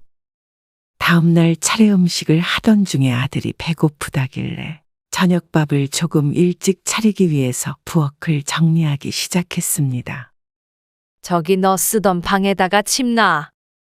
정리해놨어. 작은 방으로 들어간 아들 내외. 5분 뒤 아들만 나와서 손을 씻었습니다. 뭐 좀 거들까요? 거실에 밥상 좀 펴라. 여기서는 못 먹겠다. 식재료들이 쌓여 있어서 거실에서 먹는 게 나을 듯 보였습니다. 유정이는?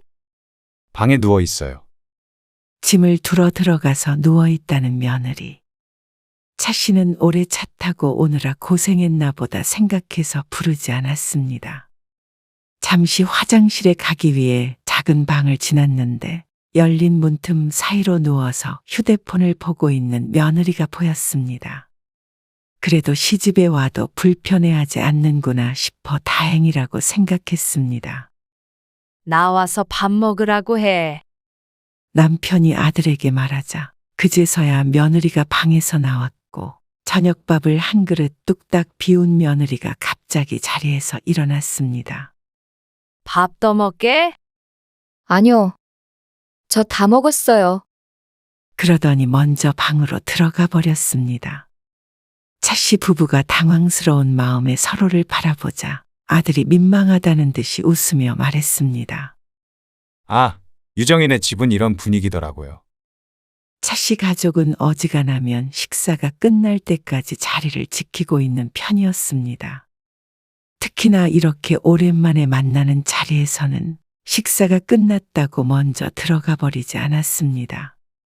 그것도 차 씨 부부가 식사가 덜 끝났는데 말이죠. 하지만 며느리 집은 원래 그렇다길래 그것으로 나무라는 것도 이상할 듯해서 계속 식사를 이어갔습니다. 이제 하던 거 마저 해야겠다. 식사를 마친 뒤에 다 같이 상을 정리했습니다. 딸각딸각 그릇 부딪히는 소리, 상 옮기는 소리, 설거지하기 위해 물을 켜는 소리가 집안에 퍼졌지만 며느리는 한 번도 나와보지 않았습니다. 다음 날 쓸 차례 음식 준비를 1시간가량 마저 했습니다. 남편과 아들은 거들었지만 며느리는 코빼기도 볼 수가 없었습니다. 이번엔 방문이 닫혀 있어 안은 볼 수 없었지만 아마 휴대폰을 보거나 잠에 들지 않았을까 싶었습니다. 남편이 지나가는 말로 며느리도 불러서 얼른 끝내자고 했지만 차 씨는 고개를 저었습니다. 첫 명절이기도 했고 내 딸들도 시집에서 고생하는 게 안쓰러우니 내 며느리는 좀 쉬게 하자 싶었습니다.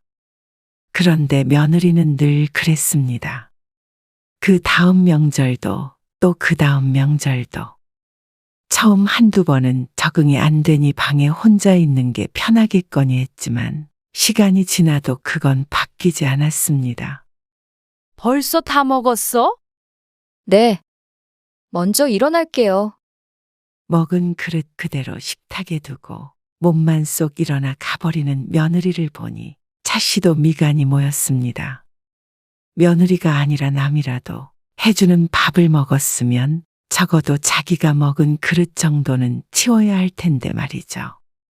며느리는 식사 후에 먹는 과일 하나도 제 손으로 깎는 법이 없었습니다. 차례 음식을 같이 하는 것은 바라지 않고 바란 적도 없었습니다.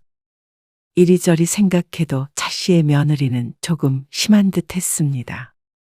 차마 며느리 흉은 못 보고 주변 지인들에게 물어보아도 이런 며느리는 없는 것 같았습니다. 다들 옛날과는 다르게 시집살이 시키는 집은 많이 없었지만 아무리 젊은 며느리라도 이 정도로 아무것도 안 하는 집도 또 없는 것 같았습니다. 물론 차씨처럼 말 못하고 속 끓는 사람은 있을지도 모르겠지만 말이죠. 적어도 차씨의 아들이 하는 만큼은 좀 옆에서 같이 했으면 하는 마음이 있었습니다. 남의 자식 시킬 생각 말고 내 자식인 아들만 시키면 되지 하고 생각할 수도 있겠지만 그래도 사람 마음이 그렇지가 않았습니다. 서운하기도 하고 조금 얄밉기도 했습니다. 이게 시어머니 마음인가 싶어서 속이 불편해졌습니다. 시간이 지나자 아들도 며느리와 함께 방에 들어가 있는 시간이 늘었습니다. 부부는 닮는다더니 어쩜 그런 걸 닮아가나 싶었습니다. 그런데 이 정도는 약과였다는 걸 며느리가 출산을 한 뒤에 깨닫게 되었습니다. 이번에는 내려오지? 네. 가죠. 엄마 허리는 어떠세요? 많이 좋아졌어. 움직일만 해. 그래도 무리하지 마세요. 안 그래도 이번에는 차례상 아주 간단히 차리기로 했어. 손주가 아주 어릴 때는 명절에 내려오지 않았지만 아이가 7개월이 됐을 때 차씨의 집에 모처럼 아들네가 왔습니다.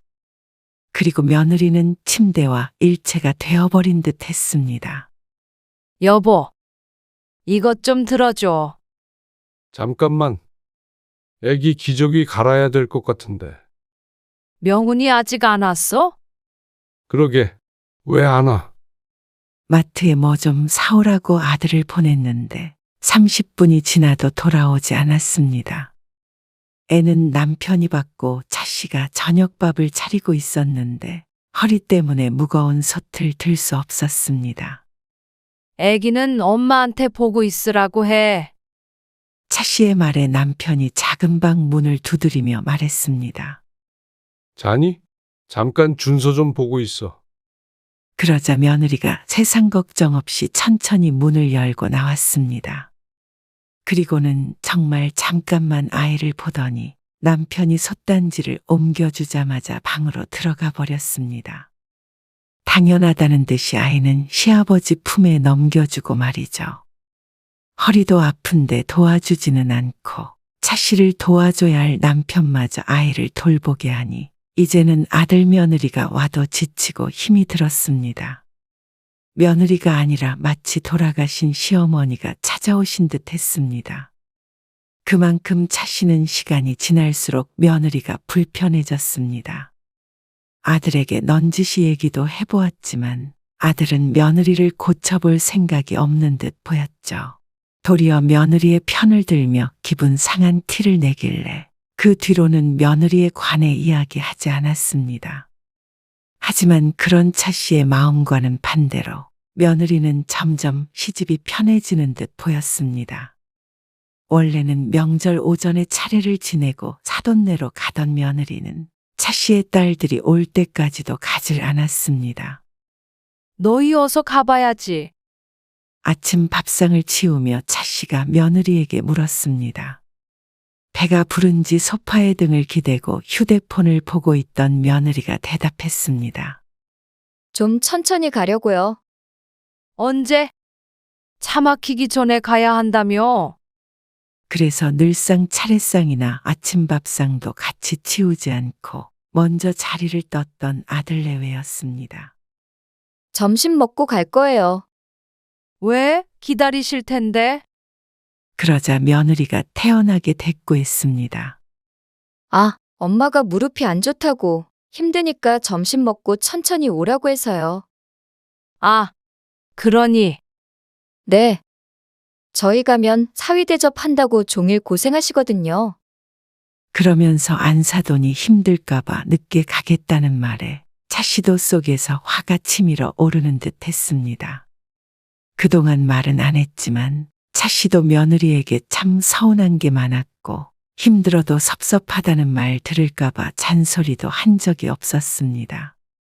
그런데 차씨가 몇 달 동안 허리가 아파서 병원에 다니며 치료를 받았던 걸 뻔히 알면서 자신의 엄마가 힘들까봐 여기에 있다가 차려주는 밥 한 끼 더 편히 먹고 가겠다는 말이었습니다. 이곳에서 손 하나 까딱 안 하는 며느리. 무슨 이런 기가 막힌 일이 다 있나 싶었습니다. 다른 부모는 아들 며느리가 더 있다 가면 좋다고 할 수도 있겠지만 적어도 이제 차씨는 그러지 않았습니다.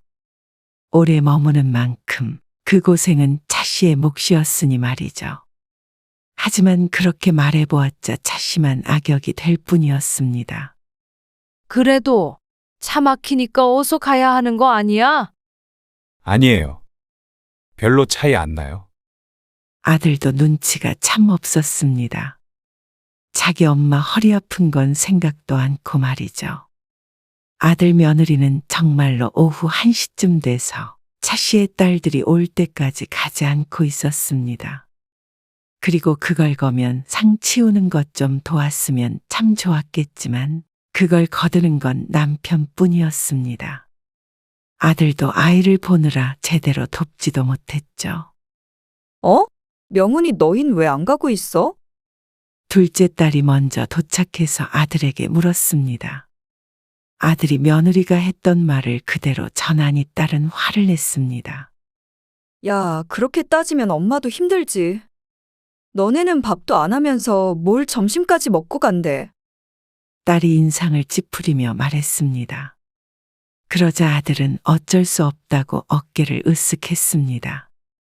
그리고 30분쯤 있자 큰딸도 도착했습니다. 그러자 아들은 시계를 힐끔 보더니 빨리 점심을 먹자고 차씨를 재촉했죠. 밥을 먹어야 빨리 가지. 그러자 딸이 어이가 없다는 듯 헛웃음을 짓더니 차씨를 향해 말했습니다. 엄마는 소파에 앉아서 좀 쉬어요. 그리고 작은 방문을 열고서 며느리를 불렀습니다. 옳게? 점심 먹고 간다며. 같이 차리게 이리 좀 나와봐. 네? 같이요? 그럼. 엄마 허리 아파서 많이 움직이면 안 돼? 딸도 며느리가 차씨를 돕지 않는다는 걸 알고 있기에 더 화가 난 듯 했습니다. 지난 몇 년간 이런저런 자리에서 차씨 못지않게 딸도 며느리라는 사람을 겪었으니 말이죠. 그래도 그동안 차씨처럼 딸들도 아무 말 하지 않았습니다. 혹시라도 시누이가 시집살이 시킨다고 생각할까봐 조심했는데 그런데 이번에는 날이 갈수록 심해지는 행태에 얄미워서 일부러 부른 듯 했습니다. 내가 도울게. 넌 애기나 봐. 아빠는 뭐 허리 안 아픈 줄 알아? 딸의 부름에 부엌으로 나온 며느리는 부엌에 서서 입만 뚱하니 내밀고 있었습니다. 밥 차린다고 분주히 움직이는 딸들 옆에서 정말 서 있기만 했습니다. 옳게? 가만히 서서 뭐해? 냉장고에서 김치라도 꺼내. 그러자 며느리가 터벅터벅 걸어가서 냉장고 문을 열고 김치가 든 반찬통을 꺼내서 식탁 위에 두었습니다. 시키는 대로 꺼내기만 해서는 또다시 서 있었습니다. 무엇을 어떻게 도와줄지 몰라서 당황한 눈치가 아니라 내가 이걸 왜 해야 하나 하는 표정으로 있었습니다. 가스레인지에 불 켜야지. 그러자 가스레인지에 불을 켜고 그 옆에 서 있는 며느리. 그 모습을 보고 차씨는 한숨이 나왔습니다. 딸들의 심정도 알지만 저렇게 하기 싫은 사람 붙들고 일을 시키는 것도 편치 않아 보였습니다. 그리고 어찌저찌 차린 점심. 또 금세 밥그릇을 비우더니 친정에 가봐야겠다고 일어났습니다. 심지어 아들은 아직 밥도 다 안 먹은 상태였습니다. 그 표정은 무척 어두웠죠. 거실에 펴진 큰 밥상의 두 자리가 순식간에 비었고 아들 며느리가 일어난 자리에는 먹던 그릇들이 고스란히 남아 있었습니다. 명절 때도 이러는구나. 그러면서 딸들이 한숨을 쉬었고 차 씨는 말을 아꼈습니다. 하지만 속은 무척 시끄러웠습니다. 이럴 거면 뭐하러 오는지 몰랐고 차라리 아들 내외가 안 오면 마음이 편하겠다 싶었습니다. 하지만 차마 아들에게 명절에 집에 오지 말란 소리는 하지 못하고 이제부턴 아침만 먹고 사돈네로 가라고는 해놓았습니다. 딸들의 반응도 그렇고 차라리 얼른 보내버리는 것이 나을 것 같았습니다. 그리고 다음 명절이 되었을 때였습니다. 큰딸은 여행을 간다고 내려오지 않았고 작은딸은 손주가 독감에 걸려서 오지 못했습니다. 아쉽긴 해도 아들 부부가 가면 오래 쉴 수는 있겠다 싶었습니다. 그런데 차 씨의 예상처럼 되지는 않았습니다. 저 내일 부산에 내려가 봐야 될 것 같아요. 명절 전날 와서 함께 밥을 먹다 말고 아들이 말했습니다. 부산에는 왜? 선홍이 아시죠? 너희 동창? 네. 선홍이 아버지가 돌아가셨다고 연락이 왔어요. 뭐? 정말? 아들과 가장 친한 친구이기에 차 씨도 익히 알고 있었습니다. 학창 시절에는 차 씨의 집에도 밥 먹듯이 와서 놀다 가곤 했습니다. 부산에서 살고 있다는 소식을 어렴풋이 듣기는 했는데 참 안타까운 일이었습니다. 어쩌다가 명절에. 차 씨의 남편이 혀를 차며 말하자 아들도 착잡한 얼굴을 했습니다. 그래서 내일 아침 먹고 저는 부산으로 바로 내려갈 거예요. 그러면 준서랑 준서 엄마는? 기차 타고 올라가야 될 것 같아요. 왜? 여기 있다가 너 다녀오면 같이 올라가면 되지. 그래도 밤늦게까지 자리는 지켜야 될 것 같아서요. 저는 다음 날 올라가게요. 그리고 장모님도 이번에 저희 집으로 오시기로 하셨으니까요. 그래? 근데 표가 있나? 인터넷에는 매진인데 가서 기다려봐야죠. 며느리는 인상을 구기고 앉아 있었습니다. 지금 상황이 마음에 안 드는 눈치였죠. 하긴 표가 없을지도 모르는 상황에서 애를 데리고 혼자서 가기란 쉽지 않을 것 같았습니다. 그러면 우리가 데려다 줄게. 남편이 말했습니다. 마침 딸들도 오지 않으니 문제될 것은 없어 보여 차 씨도 고개를 끄덕였습니다. 그러실래요? 그럼 저희야 감사하죠. 며느리도 기차 타고 고생하는 것보다는 그게 나은 것 같았는지 그렇게 하겠다고 했습니다. 그래서 다음 날 아들은 부산으로 출발했고 차 씨 부부는 며느리와 손주를 태우고 사돈네로 향했습니다. 돌아오는 길에 말동무라도 할 수 있도록 차 씨도 조수석에 탔습니다. 그러면 지금 사돈은 집에 와 계신 거야? 네, 저희 집에 도착해서 기다리고 계세요. 얼른 서둘러야겠네. 화장실 안 갈래? 네. 차에 있을게요. 명절의 고속도로는 지옥과도 같았습니다. 한참을 가도 내비게이션의 시간은 줄지를 않았습니다. 2시간 정도 내리 운전을 하다가 휴게소에 들렀는데 며느리는 화장실도 가지 않고 뒷자리에 기대서 눈이 빠져라 휴대폰만 보고 있었습니다. 2시간 내내 같은 자세 같은 표정으로 있었죠. 그 외에 다른 대화는 없었습니다. 무엇을 물어도 휴대폰을 보며 대충 대답하길래 차 씨도 이내 입을 다물었습니다. 손자는 잠이 들었고 며느리도 자다 깼다 반복했습니다. 며느리가 먼저 차 씨 부부에게 말을 건 것은 딱 한 번이었는데 휴대폰 충전기가 있는지 물을 때뿐이었죠. 애미야, 일어나라. 다 와간다. 휴대폰 배터리가 없는지 졸린지 며느리는 자다 깬 얼굴로 두리번거렸습니다. 차는 총 5시간을 달려서 사돈네 집 근처까지 왔습니다. 보통은 이 정도 걸릴 거리도 아니었는데 명절이라 너무나도 힘든 시간이었습니다. 중간에 휴게소에서 2번 쉬었다가 왔는데도 허리는 끊어질 듯이 비명을 질러댔습니다. 트렁크에 있는 짐 혼자 못 들잖아. 준서 챙겨. 우리가 들어다 줄 테니까. 차씨 부부가 준비한 사돈에게 줄 명절 선물이 있었습니다. 많지는 않아도 아기와 다른 짐까지 챙겨서 들고 갈 수는 없을 것 같았습니다. 그래서 주차를 하고 차씨 부부가 짐을 하나씩 들고 며느리를 따라갔습니다. 아이고, 돌아갈 길이 막막하네. 배도 고프고 목도 말라. 그래도 내려갈 땐 길 덜 막힐 거야. 며느리에게 들리지 않게 남편과 속닥거렸습니다. 그리고 현관 앞에서 며느리가 비밀번호를 누르자 번호를 닫히기도 전에 문이 열리고 안사돈이 빼꼼 얼굴을 내밀었습니다. 아이고, 우리 준서 왔네? 제일 먼저 손주에게 인사를 하더니 차씨 부부를 보고 웃으며 말했습니다. 먼 길 오셨네요. 제 아들이 못 오니까 그런 건데요, 뭘. 네. 그러면 안녕히 가세요. 조심히 가세요. 안사돈이 손주를 안고 먼저 들어갔고 며느리도 차씨 부부가 들고 있던 선물을 가지고 그 뒤를 따라 들어갔습니다. 그리고 쿵 하고 현관문이 닫혔습니다. 차씨는 당황스러운 마음에 눈만 깜빡거렸습니다. 어떻게 차 한 잔 마시고 가라는 소리도 하지 않나 싶었습니다. 아들네에서 이렇게 문전박대를 당할 줄은 몰랐습니다. 남편도 허참하면서 황당하다는 반응이었습니다. 차 한 잔 하고 가란다고 눈치 없이 들어가지도 않겠지만 그 정도 인사말은 하는 게 인지상정이 아닌가 싶었습니다. 며느리마저 차씨가 뒤를 돌기도 전에 쏙 들어가 버리니 둘만 횡하니 남겨졌습니다.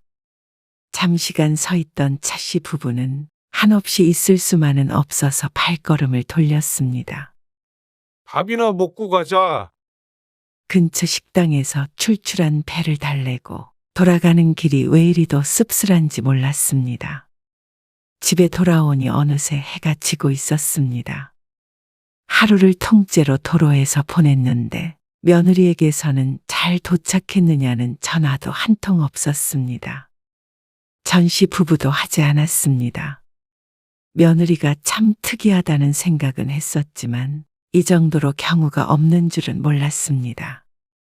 그건 사돈도 마찬가지였는데 사돈을 보니 며느리의 행동이 이해가 갔습니다. 사돈을 닮았구나 싶었습니다. 차씨는 며느리에게 정이 떨어져 버렸습니다. 그리고 아들에게도 전화를 했지만 언제나처럼 크게 관심이 없어 보였습니다. 오히려 평소에는 하지도 않던 말을 하는 차씨 부부가 이상하다는 듯이 반응했습니다. 에이, 별거 아닌 걸로 서운해하지 마세요. 조심히 돌아가셨으면 됐죠. 괜히 차 마신다고 집에 들어갔으면 서로 더 불편했을 거잖아요. 그래서 이제는 아들마저도 소용없구나 생각하게 되었습니다. 명절마다 이렇게 기분 상하는 거 보지 말자 결심하게 된 결정적인 계기가 되었죠. 너희 그냥 다음 명절부터는 오지 말어. 왜요? 차씨의 말에 아들은 어리둥절한 눈치였습니다. 너희 와봤자 힘들기만 하다. 뭐가 힘들어요?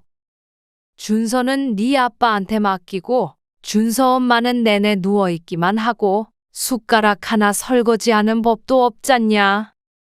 허리가 아파도 언제 한번 도와준 적이나 있어? 내가 며느리를 본 건지 상전을 모시는 건지 도무지 모르겠다. 그래도 저도 돕잖아요. 언제적 얘기야? 명절이 아니더라도 오면 내내 누워 있는 거 이제는 보기도 싫어. 애 키우느라 힘드니까 그렇죠. 아애 낳기 전에도 그랬어. 그러자 말문이 막힌 듯 잠시 말이 없었습니다. 그렇다고 며느리한테 일 시키면 그게 시집살이죠. 역시나 며느리 역성을 드는 아들을 보니 둘이 똑같다는 생각을 했습니다. 5시간 운전해서 가서 문전박대 당한 얘기를 듣고도 아무렇지도 않아 했던 아들이니 기대한 차씨가 바보였죠.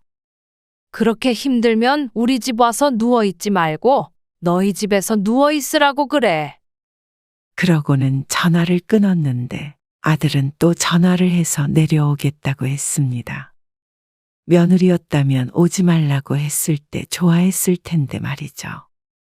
그래서 싫다고 다시 한 번 말했지만 아들이 말을 들을지는 의문이었습니다.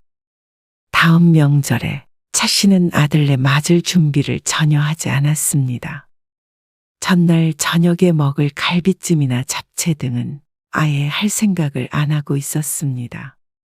이거 방에다 옮겨 놓을게. 이제 다른 건 다 됐잖아. 내일 나물만 조금 하고. 할 것도 없어. 다 사와서. 그럼 저녁도 대충 차려서 먹자. 김치찌개 데울게. 차례상도 간소화하고 전이나 대부분 음식도 장에서 미리 사왔습니다. 허리도 아프고 명절마다 지치니 남편과 상의를 해서 결정했습니다. 명훈이 안 온대지?